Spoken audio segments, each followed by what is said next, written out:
guys! So we're Emily and Emily, and today we're going to be talking about Unit 1 of the APUSH textbook. Yep, and first off, we're going to start talking about Jamestown, where it all started. And King James I of England founded the Virginia Company, which was a joint stock company. And joint stock companies are basically when their stock is owned and shared between shareholders, who are commonly wealthy. Yeah, and this led to the establishment of the first colony in America, which is called Jamestown, located in Virginia. Jamestown settlers had a lot of issues, including deaths like outbreaks of diseases with malaria and lack of food, which led to mass starvation. Yeah, it was rough. Settlers relied on American Indians for trade, but often had conflicts with one another, which stopped this trade partnership sometimes.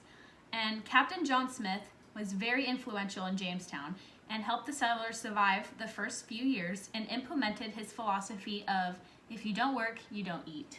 Yeah, and other people that were really influential in Jamestown were John Roth, and Pocahontas introducing the crop tobacco, which became really popular in Europe, and it led to increased demands, and it became really profitable. Later on, Virginia Company made bad decisions that landed them in debt. King James revoked the charter and basically took it on himself, and it became the first royal colony. Yay! And now we're going to move on to talking about Plymouth. And basically, this was established by English Protestants, and a key term you need to know is separatists. And they wanted to organize a separate church that was independent from royal control. And this often left England in search of religious freedom, known as pilgrims. And yeah. So they chose the new colony in America and operated by the Virginia Company of London. They set sail for Virginia in the Mayflower. Half were separatists, and the rest of them were economically motivated. Yep, and they landed a few hundred miles away from their destination, which was Virginia, but they decided to stay and establish a colony in Plymouth.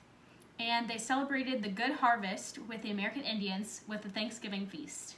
Fish, furs, and lumbers became mainstay of the economy. Yeah. So next we're going to be talking about the Massachusetts Bay Colony. And they were made up of Puritans who wanted to purify the church. And they sought religious freedom from Charles I, and they gained a royal charter for the Massachusetts Bay Company. In 1630, 1,000 Puritans sailed from Massachusetts and found several towns such as Boston. Yep. The Virginia Company ensured colonists that they had some rights as English residents. In 1619, Virginia colonists organized the House of Burgesses. Yep, and the Mayflower Compact pledged pilgrims to make decisions by will of the majority, and this was an early form of self-government. And in the Massachusetts Bay Colony, male Puritans had the right to participate in yearly elections of the colony's governor. So there were some limits in the colonial democracy.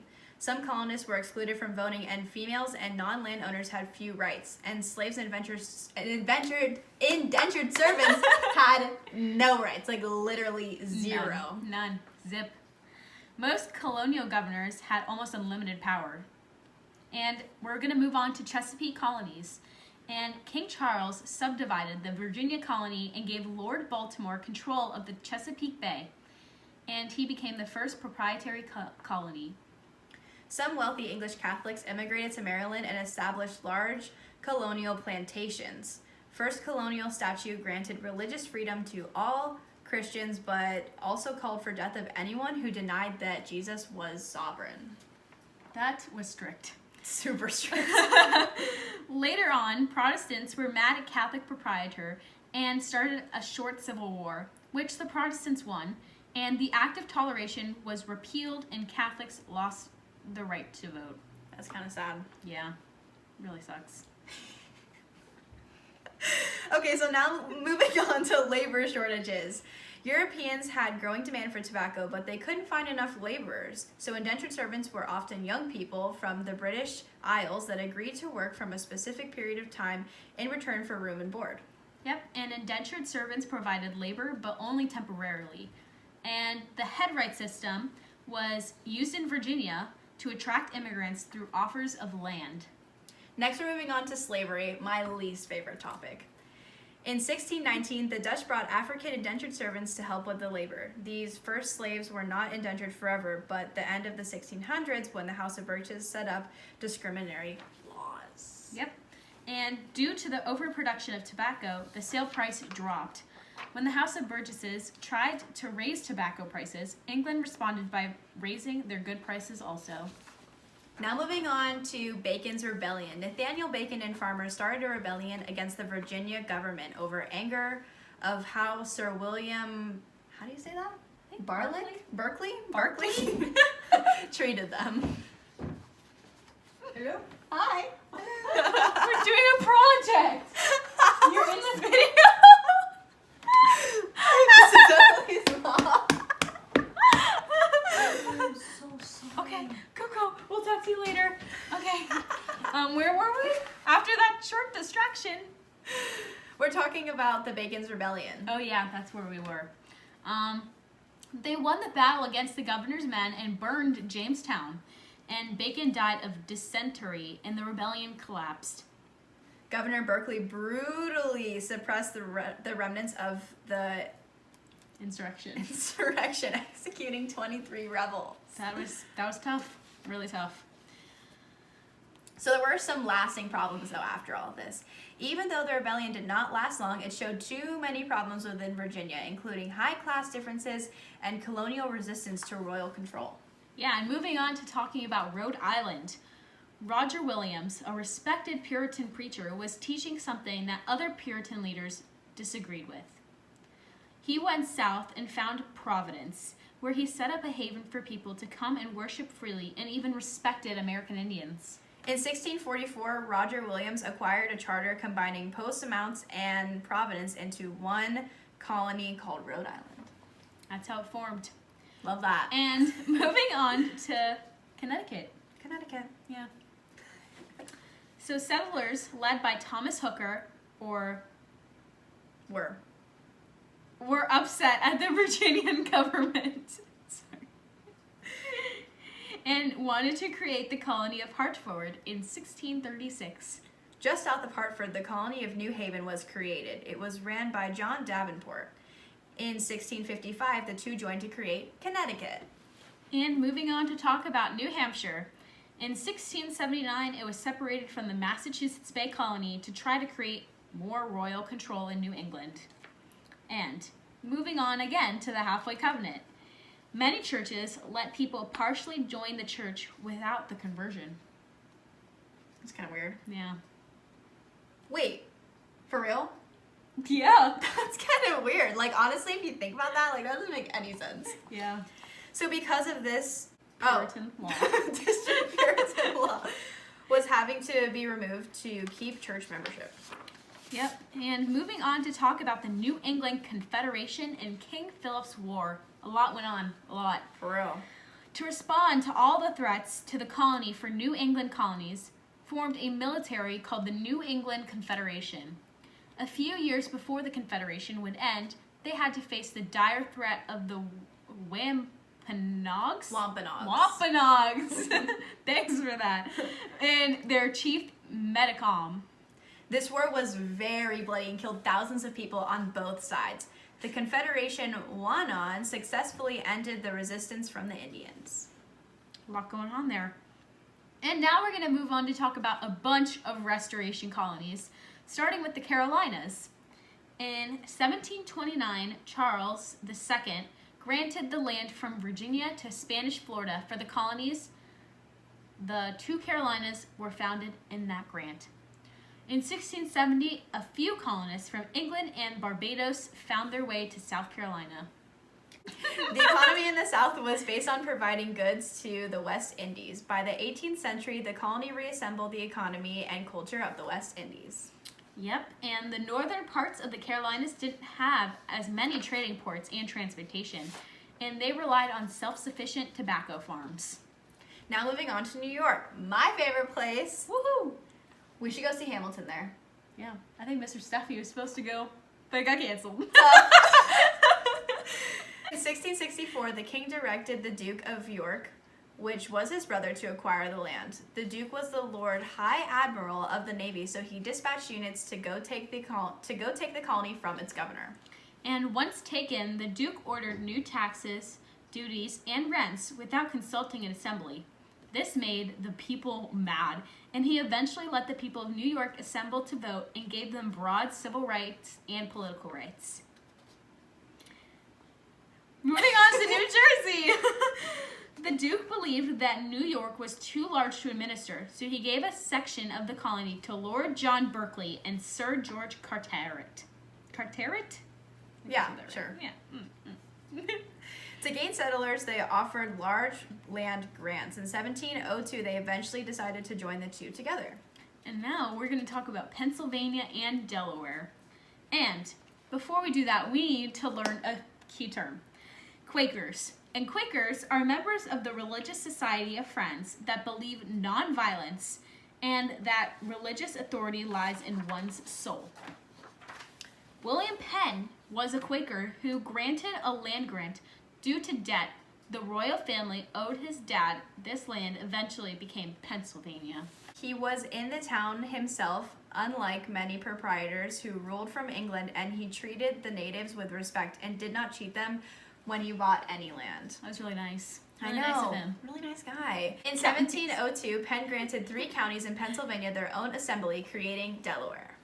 And moving on to talk about Georgia. Georgia was created to create a buffer in between the colonies in Spanish Florida and to ease the pressure of the overfilled jails in England. And moving on to special regulations. In 1733, James, don't mind if I butcher this, Oglethorpe founded Savannah. There were strict regulations on rum and slavery. The colony did not prosper due to constant threats of the Spanish. Moving on to talk about royal colonies. So, in 1752, Oglethorpe and his crew gave up on the idea of Georgia. They were like, done, trash. Trash! The English government took the land back and it became a royal colony. All the strict rules were repealed and the colony adopted the plantation style of farming. Now moving on to mercantilism and the empire. After the Civil War in England subsided, the theory of mercantilism arose. This called for the government to be self-sufficient and gave an objective to the colonies in providing goods for the parent country to grow. And now we're going to talk about the acts of trade and navigation. So these acts came up in trading with the colonies from 1650 to 1673. And it basically said that trade can only be on official British ships, most goods have to pass through English ports, and specified goods can only go to English harbors.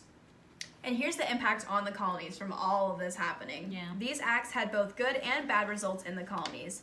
The shipbuilding industry was doing very well because of the increasing in trade. This also made the farmers sell their crops for low prices and buy expensive British goods.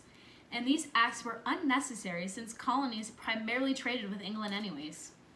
Yeah, the colonist relationship just worsened, and they would smuggle goods with the French and Dutch. I'm having trouble talking today. I think you're dyslexic. It's fine. We're going to move on to talk about the Enforcement Acts. Woo! Woohoo! Usually the government would be relaxed in enforcement and most of the agents were corrupt, but sometimes they had to give out punishments. For example, the Massachusetts Bay Colony lost its charter in 1684. Wow. Yeah, a lot going on. Now moving on to the Dominion of New England. As King James II came to the throne, he wanted to create more royal control in the colonies. He took away their assembly and combined New York, New Jersey, and other colonies to form the Dominion of New England. It was instantly hated because he levied taxes, limited town meetings, and revoked land titles. James II did not remain in power for long and was replaced by William and Mary during the Glorious Revolution. The Dominion of New England with split back to the prospective charters. Yeah. That's stupid. Yeah, I don't know why that happened. Now moving on to permanent restrictions. The mercantilist ideals were still around and so were the restrictions. These became highly resented through the colonies. And going on about the demand for slaves. Slaves were in high demand, and made up a lot of the population in the colonies for 3 reasons. Reason 1, there were not as many people wanting to migrate, so the workforce suffered. Yeah. Reason 2, these farmers could not depend on indentured servants, so slaves were the dependable method of labor. Yeah. Reason number 3, labor was cheap for how much land they were needed to farm. Yeah. And going on, shifting topics to slave laws. So, slave laws. More people saw that they needed the laws to keep them forever because they were afraid the slaves would leave. So, black and whites could not intermarry. And they also made slaves indentured forever and made a law where the child adopted the servitude from their mother. Oh my gosh. That's Wow! that low-key sucks though. I know. Like if you think about it, like you weren't born a slave, but then You all of are a one sudden now. you become a slave because of your parents. Yeah, no choice. And racism and slavery developed quickly after these laws. Yeah, It's kind of tough. really down spiral. And moving on to talk about triangular trade, which is our last topic of chapter 2. We made it. Woohoo! So, triangular trade was the slave trading became a monopoly. The first part of the triangular trade where the Wayne New England ports would take runt Africans where it would be traded for slaves. I'm so sorry about the script. I made a lot of typos. Yeah. Anyway, moving on. The next part in this journey to the West Indies where the slave was the journey, they would be where if the slave made the journey they would be traded for sugar cane. Yes, that's what I was supposed to say. Yeah. It just didn't The come out. final part is where they take the sugar and make it into rum to start it all over again. And that was chapter 2. Woo! All right, we're gonna move on to chapter 3, which isn't as long. Thankfully, we're at 17 minutes. Yeah. But we're gonna make it through it together. So, going on to talk about population growth. So, from 1707 to 1775, the population grew from 225,000 to 2.5 million. Woo. And the population grew because there was a high birth rate. The fertile lands and good resources also attracted many settlers. Now moving on to European immigrants. Immigrants came from all over Europe. Many left to escape persecution or to make a living in America, and not many went to New England because of the low amount of available farmland. Germans arrived from the farmland in Pennsylvania. The Scottish Irish settled and the frontier became the Scottish Irish settled and the frontier because they were forced out of Ireland for disrespecting English government. Yeah, really sucks for them. Yeah. Why'd they have to move? Because they disrespected I know, but why they disrespect? Like, that's harsh. Okay, anyway, I got off track. We're going to talk about Africans. And some Africans were granted freedom after 5 years in servitude. And from New Hampshire to Georgia, colonies passed laws to discriminate against Africans. By 1775, African Americans held 20% of the colony's population. That's a lot of people. Now moving on to self-government. Each colony had a representative assembly. And only Rhode Island and Connecticut voted for their governors. The rest had theirs appointed. Moving on to talk about religious toleration.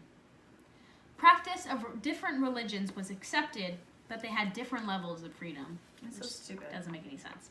Anyway, moving on to talk about no hereditary aristocracy. The class system in the colonies was based off economics, not family royalty. Now moving on to the family. The family was the most important center of life in the colonies. Even though life was hard in some places, colonists had a higher standard of living than Europeans. It's kind of weird. Yeah. Like, doesn't make sense. Okay, we're going to talk about men. The men. The men. Most men worked. Wow, what a shocker. And landowning was mostly dominated by men. Another shocker. Landowning was in the hands of men, and men were the most powerful. Yeah. Not Manhattan. Somebody made a typo. Anyway, we're going to talk about women. Yay! Woo! So, they had an average children a woman had was 8. 8. Oh. And they cooked and cleaned and made clothes, and they were involved in medical care and education. They had limited rights, but since they were close to their husbands, they did have a little hand in making decisions. Now moving on to the economy. Almost half of British trade was in the colonies. Yep, and they restrained what the colonies couldn't make so there would be no competition with British industry. Now moving on to New England. Farming limited to family farming and profited from shipbuilding, logging, fishing, trading, and rum. In the middle colonies, the wheat and corn made a trade with Europe and West Indies. And they also had iron making and trading. Yeah, and moving on to the southern colonies. Most people lived on subsistence farming with no slaves. And plantations were completely self-sufficient. Yeah. And crops that were growing were tobacco, wood, tar, pitch, rice, and indigo. Now moving on to monetary system. So the British controlled trade by limiting the economic money, making them use silver and gold. And for domestic trade, the government issued paper money that led to inflation. And British government also denied in-laws that would hurt British merchants. Now moving on to transportation. Water was a good transportation system, so trade centers were often found where there were harbors and good rivers. And land travel was becoming more popular despite the amount of resources it took to keep them up. And taverns and a postal system were founded because of this uprising of travel by land. And moving on to religious challenges. So every religion, even Protestants, faced discrimination and persecution from others. And the Church of England had no bishop who took point ministers in the colony. This led to the church not being able to prosper. Another typo there. Yep. Establishing churches. Churches that ran off of money given to them by the government are called established churches. And because of the diversity of religion booming in the colonies, the government founded churches less. The Great Awakening. The concept of God became that he was only a loving and caring God. In the 1730s, a grand religious feeling swept across the colonies called the Great Awakening. Wow. Now we're going to talk about Jonathan Edwards. And Jonathan is a congregationalist that expressed the Great Awakening in a series of sermons. His most famous being Sinners in the Hands of an Angry God. Now moving on to George Whitefield. He came from England to spread the Great Awakening through the colonies. He taught ordinary people to understand the Bible without ministers. Don't need them. Religious impact. Joe Shelia became a part in sermons. Mm-hmm. And there were more divisions in the church. Now moving on to political influence. People started to think they could make their own decisions without political power rulings, which was a big, big thing in this time because they didn't have to go to the government to make every little decision. Thank God. Education. Doctors had little training and knowledge, and schools were tax-supported in New England. The middle colonies had either church-sponsored or private schools, and in the South, parents had to teach their own children or they had tutors on the plantation. Rural folkways. Farmers worked all day, and the year was divided into 4 seasons. Heat and light were restricted to candles and stoves. Now moving on to the Enlightenment. In the 1800s, some colonists found European philosophy and literature interesting. They wanted to use human logic to solve problems, and John Locke stated that sovereignty was in the person, not the state. Moving on to the structure of government. Every colony had a 2-house legislature. Lower house was voted, and they voted on taxes. In the 2 self-governing colonies, both houses were voted in. And the New England colonies had town meetings. In the South, there was a sheriff that enforced the laws in their county. Now moving on to voting. Voting rights were restricted to mostly rich white males early on again.